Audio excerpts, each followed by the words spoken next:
Juste avant de vous laisser avec les actualités du jour, un mot de notre partenaire Revolut. L'application bancaire utilisée par plus de 65 millions de personnes et qui peut vous permettre de remporter 5 000 € si vous êtes tiré au sort. Avec Revolut, il suffit de seulement 5 minutes pour ouvrir un compte bancaire gratuit. Vous pouvez alors bénéficier de plusieurs avantages comme une fonctionnalité d'épargne avec des intérêts versés quotidiennement. En plus, elle a été élue banque la moins chère pour les jeunes. Un QR code s'affiche à l'écran et un lien est disponible en description pour télécharger gratuitement l'application et bénéficier de 20 €. Mais ce n'est pas tout. Revolut propose aussi une offre dédiée pour les entreprises qui s'appelle Revolut Business. En quelques minutes, vous pouvez créer des cartes virtuelles instantanément pour vos équipes, recevoir des intérêts versés tous les jours sur votre trésorerie ou encore effectuer des paiements internationaux sans frais à des taux de change ultra compétitifs. Alors si ça vous intéresse, un QR code s'affiche à nouveau à l'écran et un deuxième lien est disponible en description pour recevoir 80 € offerts à la création de votre compte Revolut Business. On vous laisse avec les actus.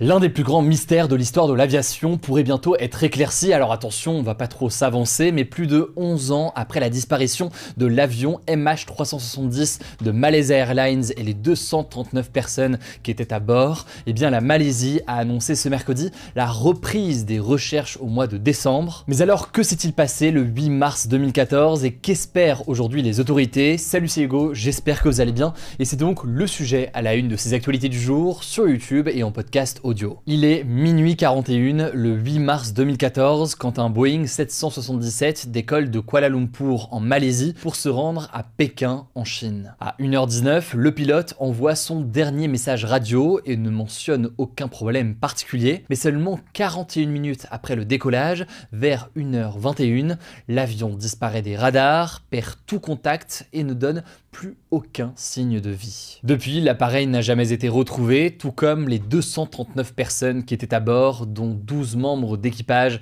et 227 passagers. Parmi eux, 153 Chinois, qui est la nationalité la plus représentée, une quarantaine de Malaisiens, mais aussi des passagers de 13 autres nationalités, dont 4 Français. Mais alors, que s'est-il réellement passé cette nuit-là? Eh bien, dans les jours qui suivent la disparition, des millions de personnes scrutent les images satellites dans l'espoir d'apercevoir une trace du Boeing. Plusieurs opérations de sauvetage sont alors lancées en mer de Chine méridionale. On parle donc ici de la mer entre la Malaisie et la Chine, là où l'appareil aurait dû se trouver selon son plan de vol. La Malaisie, le Vietnam ou encore la Chine mobilisent des avions et des navires, mais ne trouvent aucune trace de l'appareil. Un peu plus de 2 semaines après les faits, le Premier ministre malaisien annonce finalement que l'avion se serait écrasé dans le sud de l'océan Indien. Selon l'analyse des données satellites, le sud de l'océan Indien, c'est donc bien plus loin que sa trajectoire initiale. En fait, l'appareil aurait potentiellement fait demi-tour et changé plusieurs fois de direction avant de s'écraser, mais la raison de toutes ces manœuvres reste un mystère total. Encore aujourd'hui, l'épave n'a jamais été retrouvée et c'est depuis l'un des plus grands mystères de l'aviation civile. Après la disparition, l'Australie a notamment entrepris des recherches sous-marines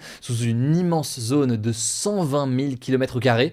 C'est l'équivalent de la taille de la Grèce, mais le tout donc en pleine mer. C'est tout simplement l'une des plus vastes recherches sous-marines de l'histoire. Et l'Australie, la Malaisie ou encore la Chine ont payé 130 millions d'euros pour ces recherches. Finalement, en juillet 2015, un premier débris a été retrouvé, mais ce débris, il n'était pas entre la Malaisie et la Chine, puisqu'il a été retrouvé sur une plage de l'île de la Réunion. Plus précisément, il s'agit d'une partie de l'aile de l'avion qui n'était pas en position d'atterrissage et qui pourrait, selon certains spécialistes, suggérer un crash intentionnel de l'avion. On peut aussi noter qu'une vingtaine de débris potentiels vont aussi être découverts sur les côtes africaines et les îles de l'océan Indien, mais elles n'apportent pas de réponse définitive sur les circonstances du crash. Alors après 3 ans de recherche, l'opération s'arrête en 2017 sans retrouver la carcasse ni les boîtes noires. Les boîtes noires, c'est donc ces enregistreurs qui viennent stocker les données techniques du vol et enregistrer aussi les conversations dans le cockpit.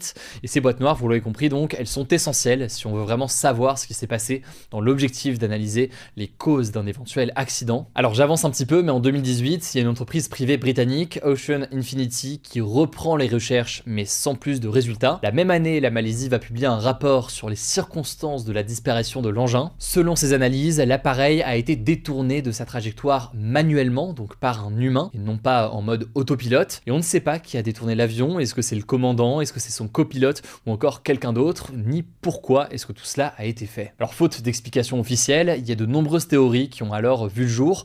On va pas toutes les voir et toutes les mentionner, parce qu'encore une fois, c'est des hypothèses et ça à prendre avec beaucoup de prudence. Mais il y a celle d'un potentiel suicide du pilote, il y a d'autres scénarios aussi qui sont moins plausibles selon les enquêteurs, mais qui ont été évoqués, comme le fait qu'un missile perdu ou volontaire aurait touché l'avion. Mais encore une fois, tout ça, ce n'est que des hypothèses, il n'y a absolument rien de confirmé, c'est là tout l'objet de la vidéo aujourd'hui. Et alors si on avance un petit peu, en mars 2025 déjà, l'entreprise Ocean Infinity, dont on a déjà parlé, avait relancé une nouvelle fois les recherches dans l'océan Indien avant de les stopper en avril à cause des conditions météo. Et donc ce mercredi, le ministère malaisien des Transports a officiellement annoncé que les recherches en eau profonde pour retrouver l'épave du vol reprendront le 30 décembre 2025, le tout dans une zone ciblée qui est jugée comme présentant la plus forte probabilité de localisation de l'avion. Alors maintenant, est-ce que l'avion pourra réellement être retrouvé? C'est évidemment un sujet extrêmement complexe. En fait, d'un côté, certains experts affirment que c'est peut-être plus probable aujourd'hui de retrouver l'avion, ou en tout cas ces derniers mois, parce qu'en près de 10 ans, les nouvelles technologies sont bien meilleures et donc on a potentiellement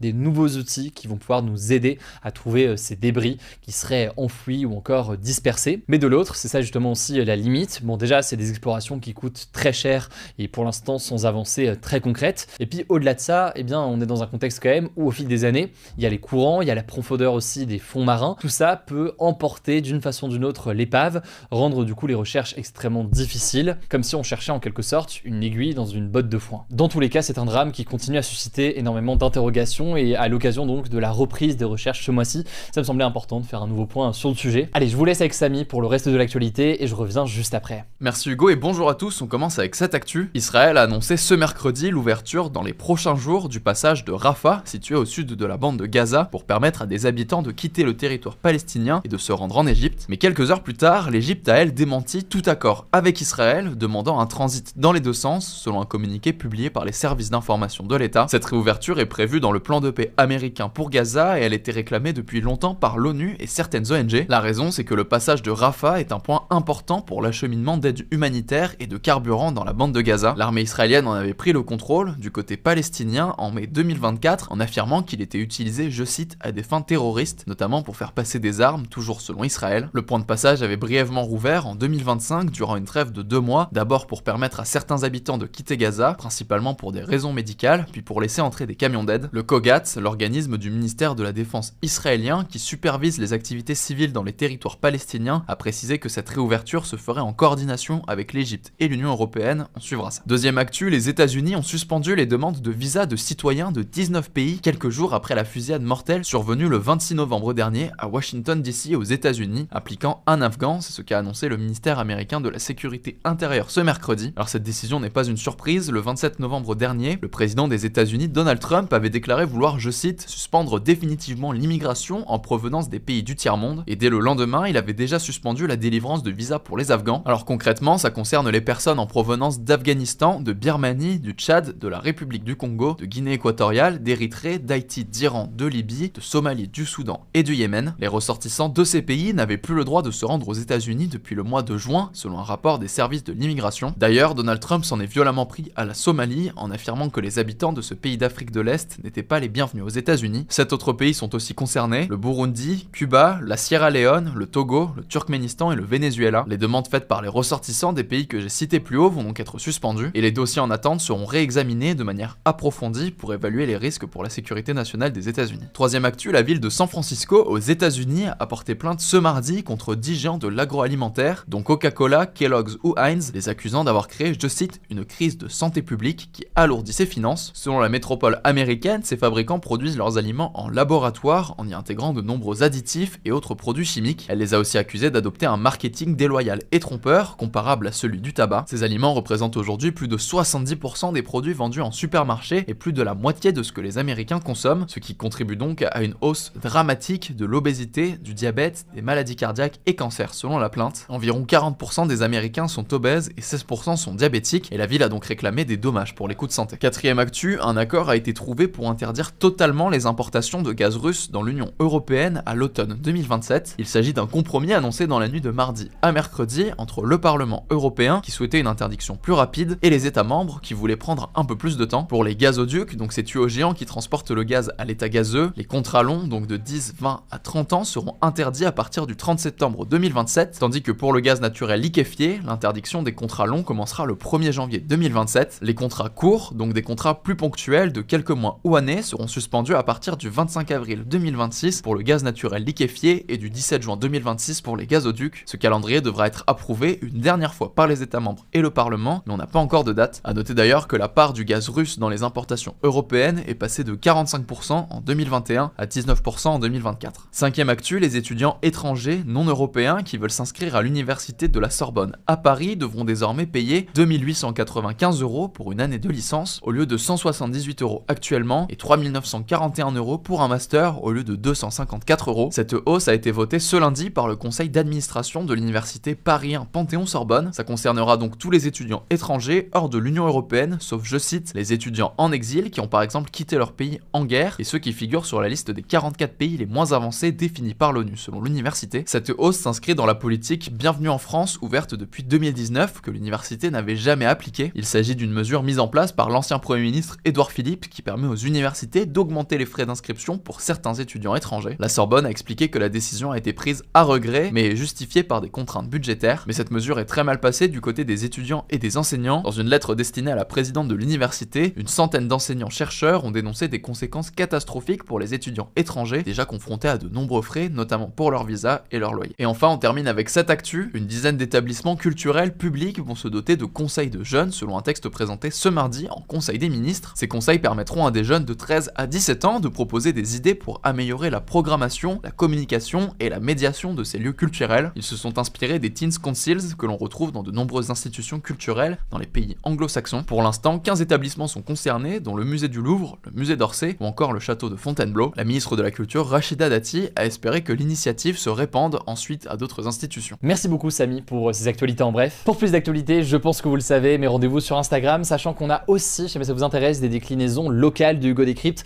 à Marseille, à Lyon et au Québec. Tout ça, ça se passe sur Instagram. Vous tapez hugodécrypte.marseille, hugodécrypte.lyon ou hugodécrypte.québec pour pouvoir les retrouver. Merci au passage pour tous vos retours hier sur les actus du jour d'hier. J'ai pris le temps de lire vos premiers messages. N'hésitez pas, je vous ai d'autres suggestions pour continuer à améliorer ce format. Je prends le temps de lire tout ça cette semaine. Prenez soin de vous, prenez soin de vos proches et puis on se dit à demain pour une nouvelle vidéo.